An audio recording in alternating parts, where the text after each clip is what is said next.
It is such a privilege to be with you today, and I don't take it lightly, what you are offering me the platform to do.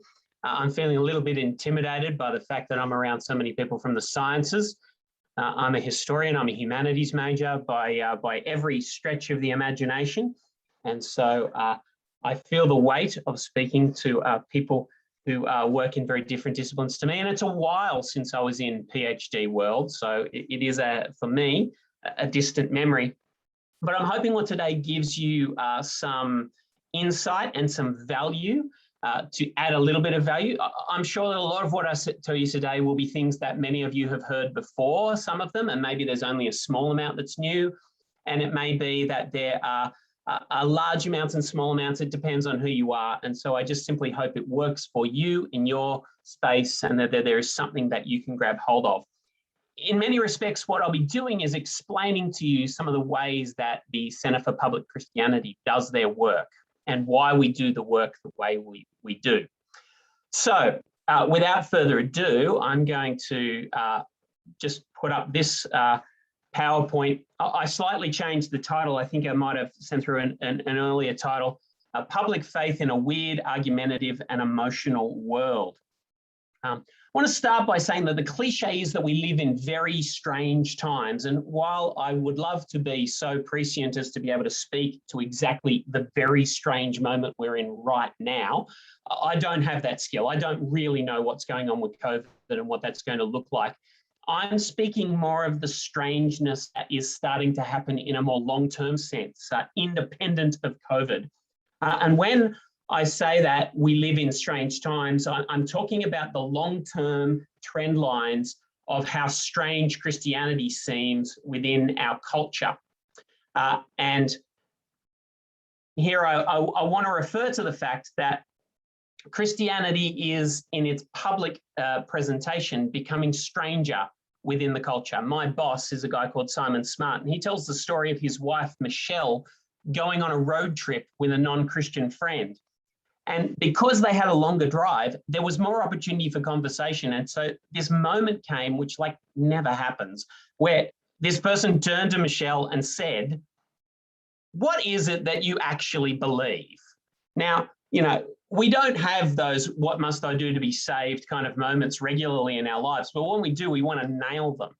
And so Michelle begins a discussion about Jesus' death and resurrection, how we've been created in the image of God, how we sin. You know, she goes through a gospel presentation because she's a gospel-shaped woman.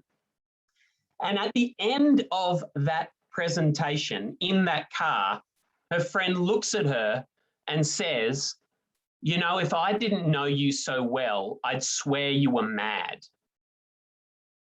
Now, I think if that's not your experience, it probably is going to be your experience at some point.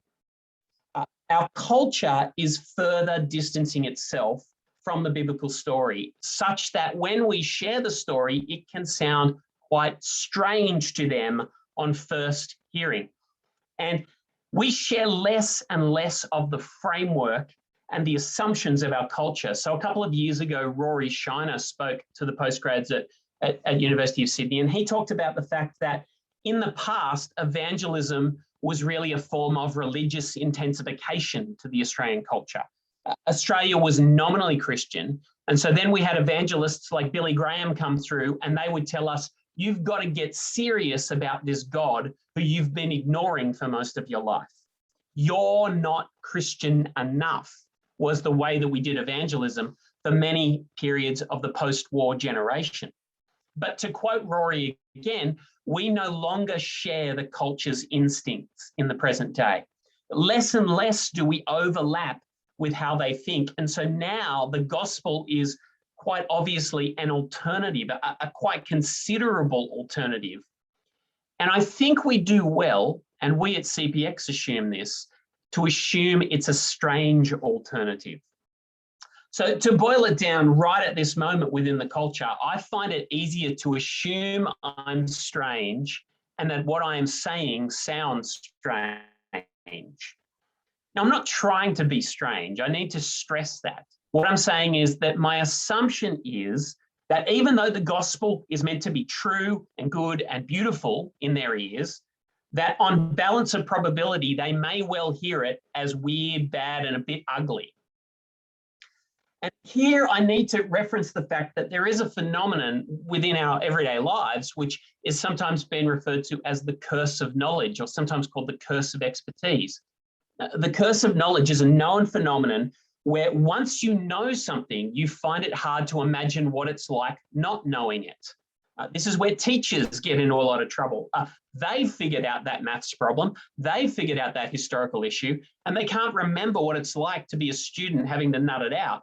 Well, sometimes once something has made complete sense to me, it becomes very difficult to put myself in the shoes of someone who doesn't know it, because how can you not figure this out? You can't remember what it's like to be an outsider.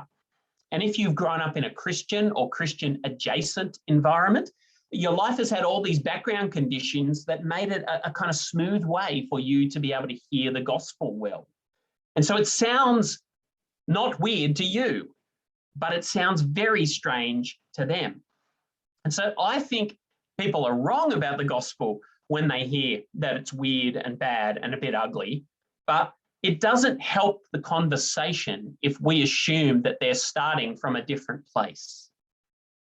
Interestingly, at this point, I actually think we mirror the experience of some of the early Christians that we encounter in the scriptures.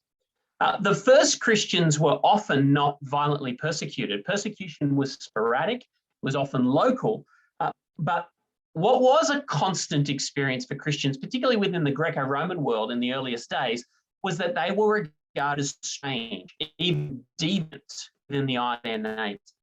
So an example from the New Testament, which was read for us before, Paul proclaiming the gospel to the Greeks on the Areopagus, and he's preaching about Jesus and the resurrection. And in verse 20, it says, "You are bringing some strange ideas to our ears, and we would like to know what they mean." But then even after he preaches, they easily, many of them, scoff. Now, that wouldn't have been a surprise to Paul. He knows that this is going to be the challenge of speaking into this environment. You can see from the way that he crafts his sermon, he's trying to not avoid the problem of their worldview. He's walking around their city and saying, "You are very religious, but you don't fully understand, and I'm going to proclaim something to you that is very different from what you presently know." And so he works hard on connecting with them. He knows that his gospel won't fit straight away into their categories, but he connects with them and yet does not compromise the gospel in the process. Now, here I need to say that in my own formation as a disciple, I haven't always fully prepared myself for how strange the gospel might sound to someone. Certainly, I knew that the gospel might have looked uncool. It might have looked socially awkward to a degree, but having to deal with that might well be seen as a laughable weirdo, that's a bit next level. And it's actually harder to take on a personal level to know that you might be exposing yourself to that kind of evaluation. One of the contributors to CPX is a Canadian theologian by the name of John Stackhouse, and he's a theologian and an apologist. And he talks about the fact that we might share with someone about the fact that we're praying, that we are a prayerful person, and we might even dare to suggest to someone that we were praying to Jesus this morning. And we would think nothing of that to talk about the fact that we were talking to Jesus this morning. That this morning we talked to a man who we know about who lived in first century Palestine. And we're quite comfortable with saying that. And he says, yet if you had someone come up to you and say, "By the way, I was talking to Julius Caesar this morning," then you would actually sit there and go, "How about I call someone for you? You know, I mean, maybe you want to visit the hospital." That is sometimes how we sound to people. And in any culture, you need to be able to acknowledge at what points the gospel might sound strange. Because just as it was strange to first century Athenians, it also is strange to 21st century people in Sydney, although for very different reasons. So not only is it that our gospel sounds strange, but also our behaviour can seem strange. It's not just that our behaviour looks different, it looks increasingly strange in the eyes of outsiders. So when I committed myself to Christ in high school in the 1990s, I committed myself to practicing an orthodox sexual ethic. And that conviction amongst my friends made me look a little daggy, but it also made me look actually noble to them. They were kind of like, wow, Mark, you've decided to practice a kind of a monogamy, and you want to be committed to people in marriage. That's noble. I could never do that, Mark, but that's incredibly noble of you to do that. I admire your self-discipline. Well, I'm not in high school anymore, but my sense is that a conservative or traditional sexual ethic is now strange in a far more negative way, because that Christian ethic is not associated with nobility, it's associated with shame or bigotry or repression. And people would say to me, I just don't get what you're doing, Mark. I don't get it. It doesn't make sense to me that you would limit things in your mind like this. Now, in this respect, early Christians experienced something analogous. Not just that their proclamation was strange, but that their behavior was seen as strange. It was perplexing, and it was perplexing not necessarily in a jocular or kind of funny fashion. They were seen as deviant. So 1 Peter 4, verses 3 to 4 here, you have spent enough time in the past doing what pagans choose to do, living in debauchery, lust, drunkenness, orgies, carousing, and detestable idolatry. They are surprised that you do not join them in their reckless, wild living, and they heap abuse on you. Now, the reason I've highlighted the word surprise there is it's very similar to the word used in Acts 17:20, talking about being strange. It's the surprise of something that is perplexing. It's I'm not quite sure what you're doing, but the following clauses within 1 Peter make it clear that their surprise ultimately issues forth in heaping abuse on them. Now, in our time, our behaviour can seem strange, and by strange, I mean leading to snark and leading to abuse. But on the grounds, and here's the interesting point, on the grounds that we are the immoral ones now. So in my formation as a disciple, I've been trained to see Christians as the good guys, that Christianity's public posture to the world is that we position ourselves as the bastion of values. That's how we position Christian politics. It's how we position Christian schools within the world, that even though we might admit we are sinners, we think that our values are the best, even if we don't always live up to them. But that is not true anymore. What looks compelling to me might actually look appalling to them. And so what looks true and good and beautiful feels to them instinctually false and evil and ugly. And so as I live my life, I just assume intuitively that this person, this group, could look at my behavior and my ethics, and it will come across as strange, and even that my value system is a little bit screwy, that they think that is weird and not in a good way. Essentially, I assume I'm in the minority. And I don't do that to be extra annoying, nor do I do that to play the victim. I don't do it to be quiet or deferential. I do it so that I can serve people better as I speak to them about Jesus. I just expect that my message will be easily misunderstood and that my lifestyle and values are probably going to be suspected and are going to require patient explanation. And I need to do that from the position that they don't get me and I shouldn't assume that they do. In this respect, it's a little bit like the immigrant experience of being a minority within a major culture. And here I'm guided by my colleague at the Centre for Public Christianity, Justine To, who comes from an ethnic Chinese background. And she says, I would think it would be useful for Christians to learn to think through an immigrant lens, just in terms of the way of being able to speak and serve the culture. And I'll give you an example of this. Earlier this year, I was teaching at Christ College, the Presbyterian College in Burwood. And I had some students in my class who were Chinese nationals out of Hong Kong. And they said to me, would you like to come out for dessert? And I didn't realize that Burwood has a dessert culture that goes long into the night, because I come from the suburbs where the cafes close at 3 o'clock. And so they're saying, you know, well, no, Mark, it's 9:30, we're just getting started.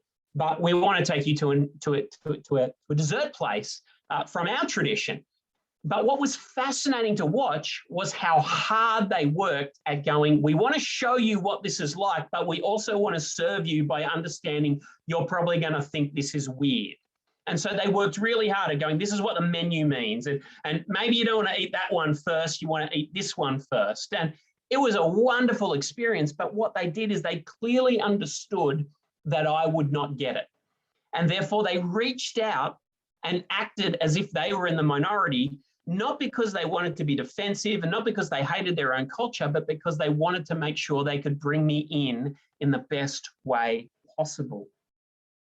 The gospel is challenging enough on its own terms.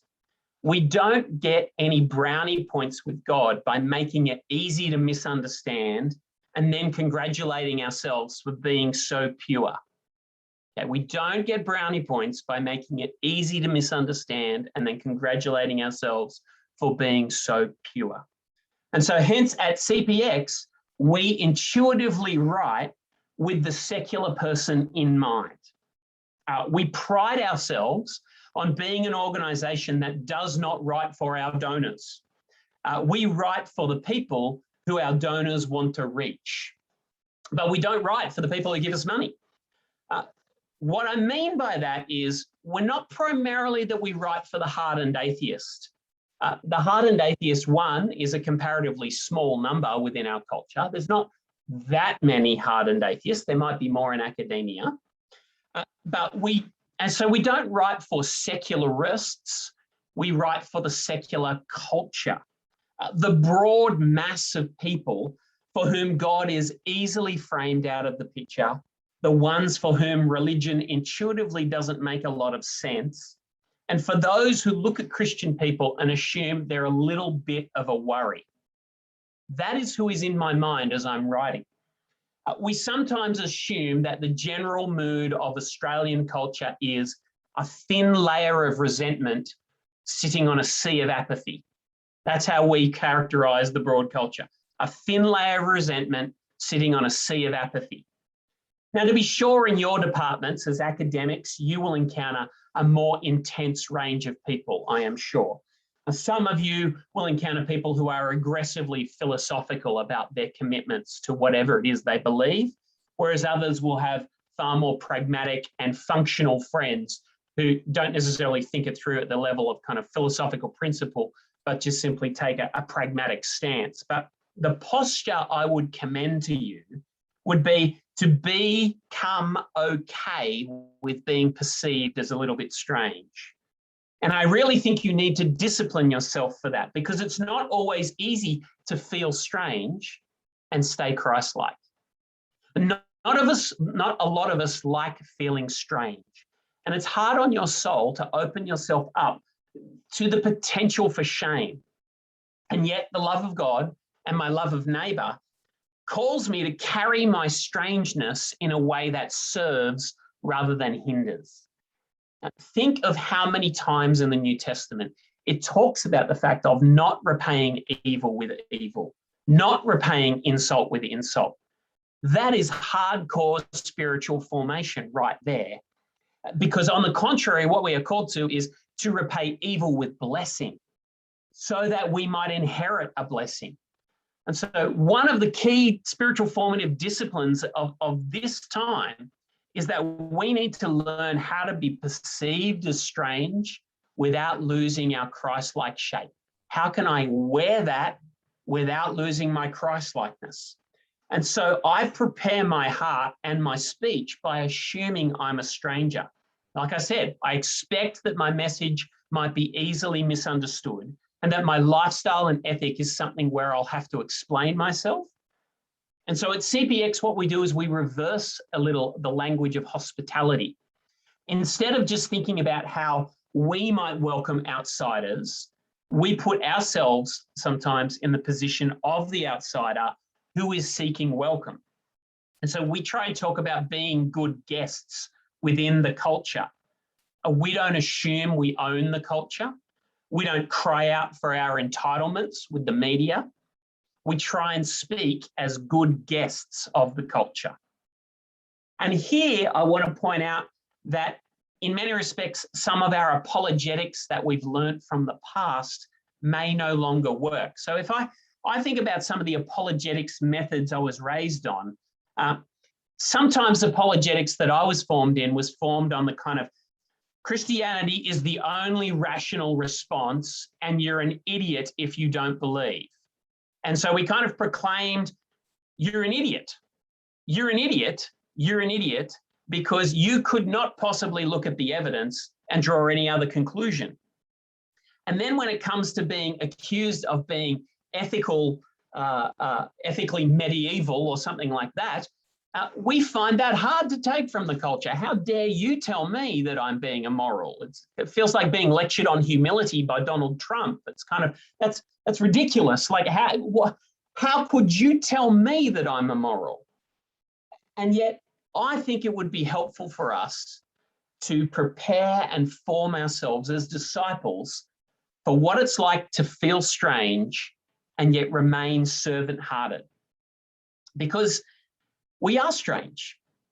And in one sense, our strangeness is just sociological experience catching up with our theology, because there is a theological sense in which we are already strangers within the world, that God has made us strangers. This is the start of 1 Peter, where it talks about the fact that we are God's elect, exiles scattered throughout. And he refers to the particular addressees of the letter, but we retain that kind of stranger status because of God. So we are always strangers within the world theologically.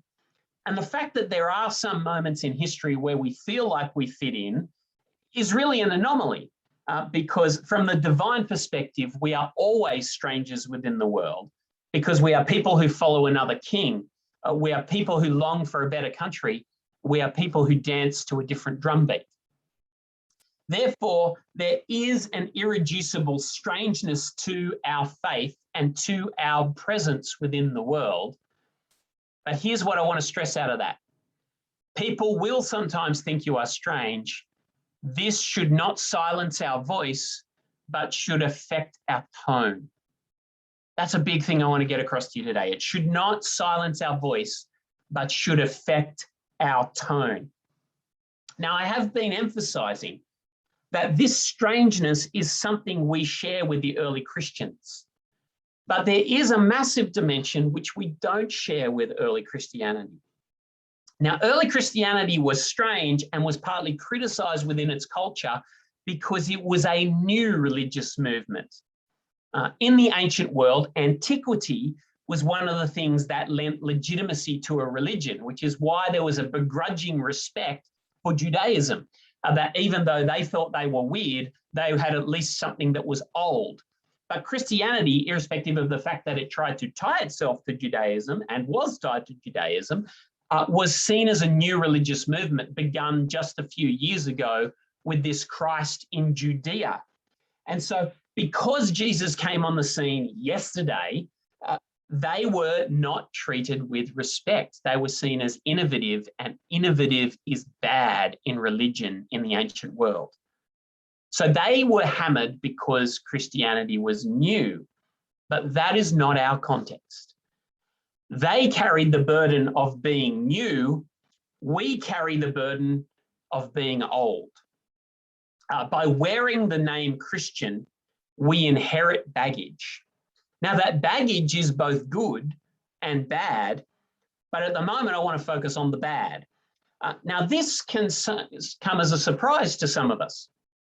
And the reason is that for some of us, our knowledge of church history is about as old as our youth pastor. We kind of think that, Christianity began maybe 20 years ago when our church was planted or something like that.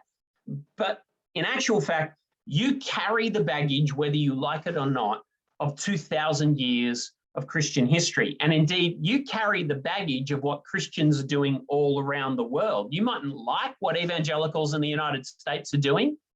That might be very clear, but you carry the baggage for them to some degree. And part of our perceived strangeness to the culture does come from our past. Now, here I want to say, sorry, that's just repeating the point I made before. We carried the burden of being old. But here I want to say, we aren't determined by our past, but nor can we escape it. we aren't determined by our past. The past doesn't set our agenda entirely, but we can't live as if it didn't happen. History does affect us, and it affects our posture within the world. And that is the reason why most recent apologetics books talk about history. So John Dixon brought out a book this year, which is a little bit of a follow-up to something we brought out a year earlier, focusing on the good and the bad of the Christian church. Probably the most popular apologetics book at the moment is the one in the middle by Tom Holland, who's not a Christian, but who does a history of the Western mind, basically saying, you don't realize how much Christians have influenced our morality, so that our culture is Christian, even though that it doesn't know it's Christian, because it's imbibed Christian values, and the left and the right have just picked their version of Christian values. So he goes to the point of basically saying the political left and the political right are fighting a Christian war with one another, even though only one of them thinks that they come from the Christian heritage. Now, all I'm trying to say there is history matters. History matters, and it affects us, that the past experience of Christians does colour the way that we are heard and perceived within our present culture. But of course, we know that when it comes to a person receiving the gospel, it's far more personal than that. That the history we are dealing with in a person's life is a personal history, not just some grand meta history of the Western world.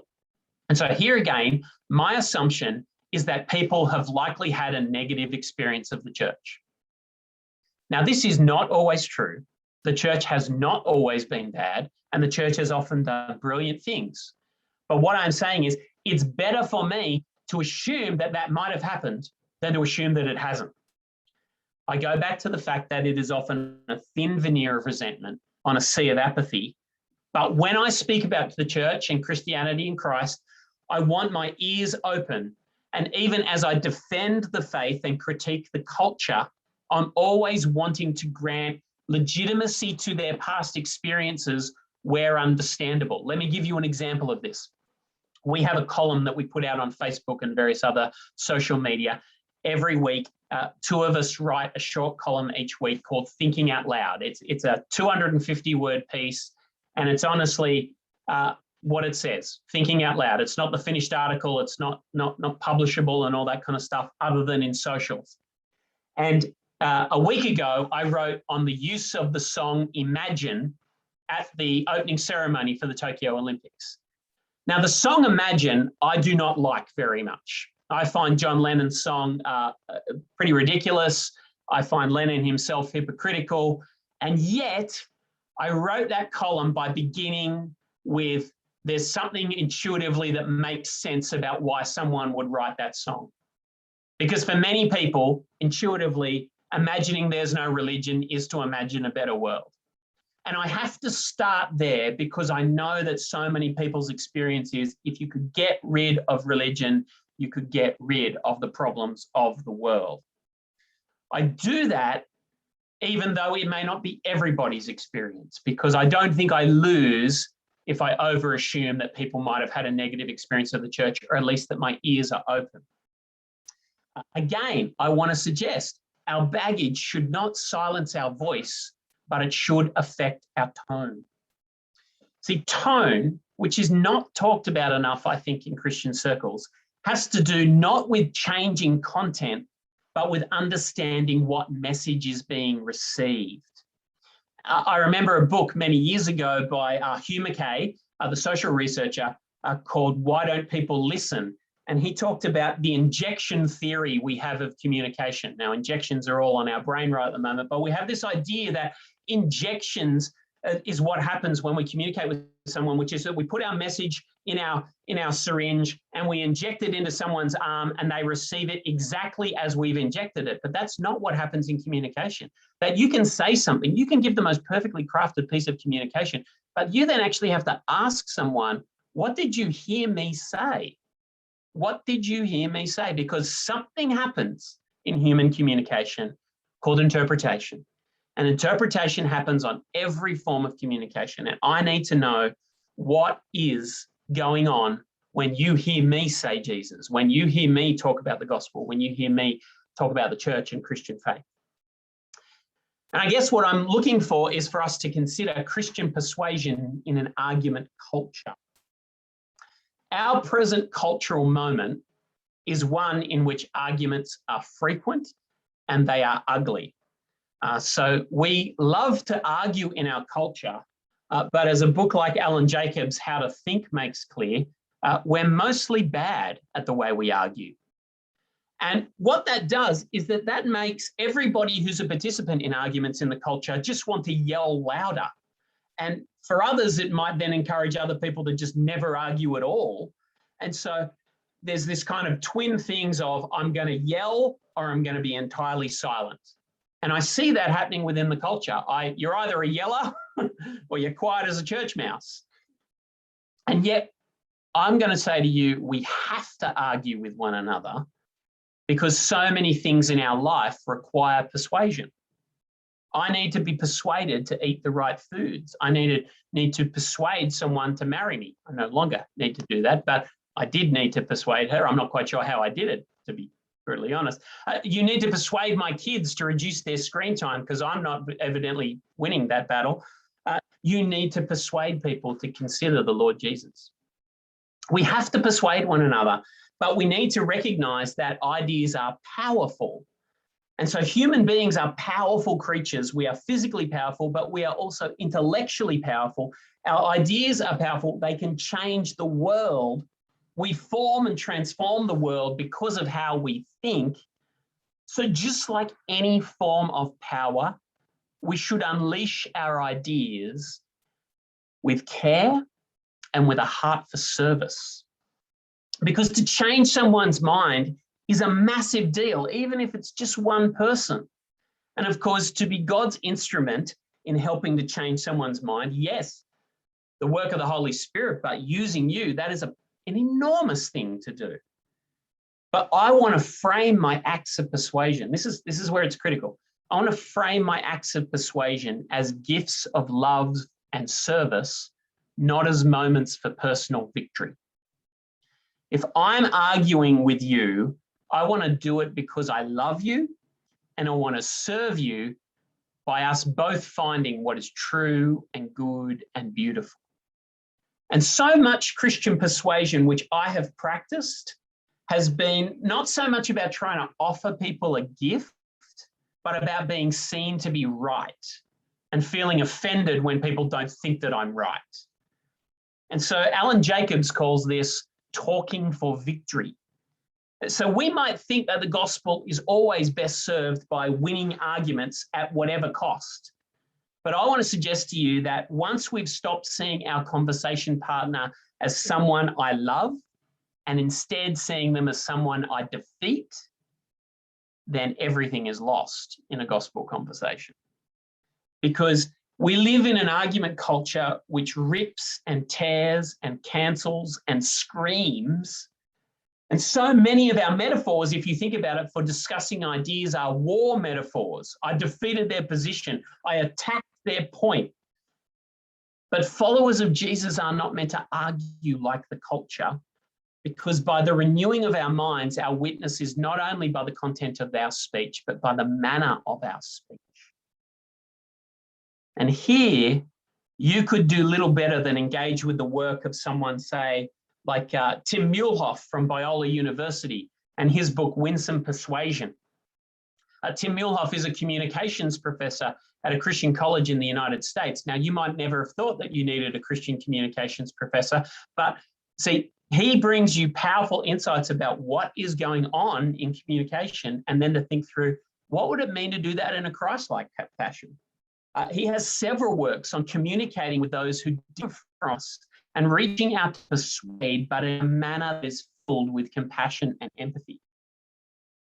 Here's my guess, and this graph isn't going to work, and I apologize for the drawing right now, but I find that there's sometimes an inverse relationship between the amount of apologetics books that people read and the amount of persuasive ability they have. So that by the time someone's read 7 apologetics books, they're hopelessly not persuasive except to themselves, because they know how to destroy people, but they don't know how to win people. And so I want to suggest to you that the Christian persuader offers their voice as an act of love And love, by the way, compels me to speak in public, but it compels me to speak with grace and humility and kindness and compassion, because love transforms tone.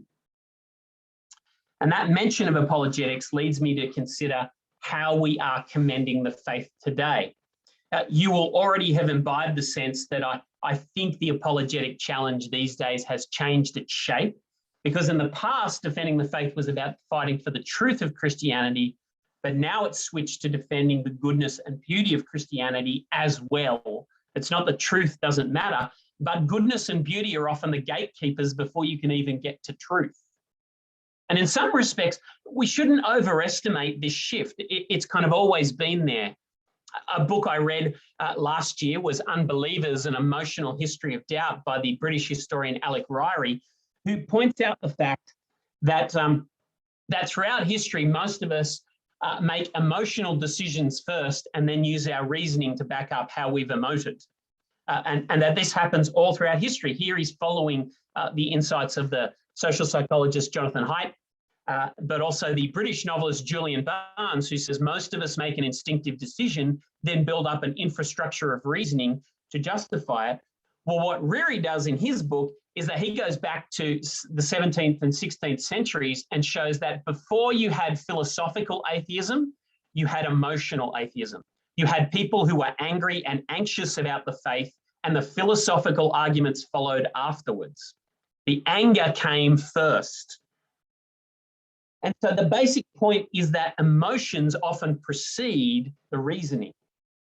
And that even once you get to the reasoning, there's still often an emotional force to the arguments. And so most arguments against the gospel come with emotion. And if you ignore the emotions, that's unhelpful. The next thing I want to say is about apologetics is that most of our apologetics throughout Christian history, and here I'm quoting John Stackhouse again, have been directed at the issue of credibility. Is it true? But nowadays we're faced with a prior question, which is the question of plausibility, which is, might it even possibly be true? Is Christian argument something I should seriously entertain even for a moment? And if you don't deal with the question of plausibility, you can't really get to the questions of credibility. If Christianity is seen as implausible, then people will not check out the evidence, because it's like inviting people to an alpha course to investigate whether the moon is made of green cheese. Nobody is going to go to that alpha course. Nobody's going to go to the alpha course on whether we faked the moon landing. Okay, you can sit there and say, come check out the evidence as much as you want. For most people, that's implausible. Once Christianity is seen as implausible, the credibility arguments are no longer compelling until you've dealt with the plausibility questions. And so in the apologetics of someone like Josh Chatraw in his book, Telling a Better Story, he says the problem is not that they just find Christianity unreasonable, they find it irrelevant or even distasteful, which means they're not even going to check out the reasonability of it. It's not even attractive enough to warrant a look. If you look at apologetics books, like in 1968, Paul Little wrote, Know Why You Believe, and it was all about the credibility of the gospel. Even when Tim Keller wrote Reason for God in 2008, it's still mostly about credibility issues, but you can start to see plausibility issues. Then by the time Keller writes in 2016, Making Sense of God, the vast majority of issues are plausibility issues, which have to be removed before you can give them reason for God. He wrote Making Sense of God because you couldn't just give reason for God straight away to them. So it's not enough to recognize that people have arguments against the gospel. You need to recognize that their framework makes the gospel implausible. And so to go back to something from Josh Chatraw, we need to recognize that someone has different assumptions, not enough to recognize that someone has different assumptions and common sense thinking that differs from us. We need to learn to step into their story before pointing them to the way out. We must then engage their story to tug at their assumptions and invite them to consider the Christian story by beginning within their own story, listening for hints of the larger and smaller narratives that inform their life, and showing how the prevailing cultural narrative that they love fails to live up to their deepest aspirations. It's trying to work out what's the story you're living out of, and then how can I show you that the story you're living out of cannot actually fulfill your longings. We at CPX regard the longings of the secular culture as an important connection point to the culture. Now, there are problems with this theologically that I know that people can raise, which is to say that the human heart is an idol factory, and the human heart is a truth suppressor, and the human heart is perverted. And so therefore our longings are not a perfect guide, but by common grace and the fact that we are made in the image of God, there is the capacity to connect with people's longings in such a way to show them that only the gospel can meet those true longings for things like justice, for things like identity, for things like forgiveness, for things like significance, for things like community, for things like global creation care. What we are doing within our apologetic to the world is trying to look for cracks in the secular. We're trying to look at the secular worldview and sit there and go, these are the things where the secular worldview, when you tease it out, it's ultimately, it has these hopes which they cannot fulfill. It has these dreams that are continually frustrated because they do not know the true and the living God. And we're seeking to connect even as we critique. As I finish up, I guess I want to commend to you that at CPX, we know we're strange, but we actually try and embrace it with a slogan, and we call it, let us surprise you. We want to actually be genuinely surprising to the culture, but in a good way. A way that says, I wasn't expecting you to say that. Most of the time, they're still going to go, we don't agree with you. But the let us surprise you is that was surprisingly thoughtful. That was surprisingly kind. That was surprisingly compassionate. That was surprisingly interesting. That was strange in a way that is actually potentially positive. I talk about it in terms of this metaphor, that I'm not looking in terms of my presentation to whack people over the head with a 4x2. I'm trying to be a pebble in the shoe. Because you know what a pebble in the shoe's like? You walk on it, but you can't shake it. And it gets to that point where eventually you have to look at it. And that's what I'm trying to do with some of my work. I'm trying to be a pebble in the shoe and have people sit there and go, what that person said in that article and that presentation has got me sufficiently intrigued that I might actually go and check out that church course. I might actually go and have that conversation with that Christian friend. I think that is what is called for us in a weird, argumentative, and emotional world. And with that, I'll draw things to a close.